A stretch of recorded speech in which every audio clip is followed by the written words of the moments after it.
Good morning po. So, ito po yung item nga ipapadala ko kay Sir Aguilar from Antique. So, ang order niya po is package E.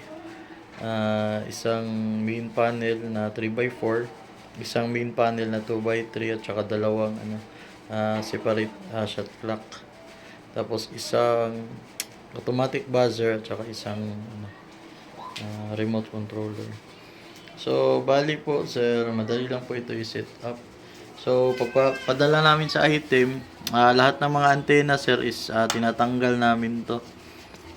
Tapos, nilalagay lang namin to dito sa gilid. So, syempre, pagdating ng item, sir, so, balik nyo lang po yung mga antena. Kasi wireless po ito. So, ganyan lang po pag-set up. So, ito sa gilid. Meron dito. Tsaka meron din dito. So hindi lang naka-attach. So meron yan po. Tapos sa naman, saksak niyo lang po to, sir. Lahat ng mga panel is meron siyang ganito, saksakan sa 220. So syempre kung nasaan yung ilagay yung mga panel nyo, meron kayong saksakan dapat, sir, para saksak nyo na lang. Tapos dito sa automatic buzzer naman, pagsaksak nito sa 220, meron siyang wire dito sa gilid ng main panel. So mga 1 meter lang ito. So kung saan to ilagay itong main panel, magkadikit lang sila nito sa dapat sa automatic buzzer. Kasi 1 meter lang po yung haba ng wire niya, ng data cable ng buzzer.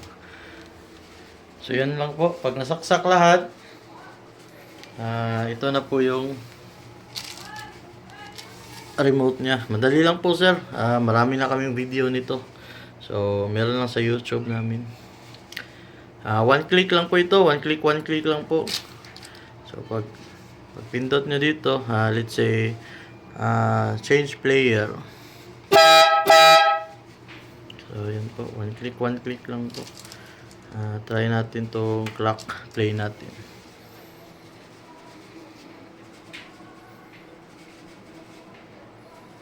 So meron siyang reset 24, meron din siyang reset 14, at saka meron din siyang reset 12 if ever 3-on-3 yung laro nyo. Then automatic buzzer po siya.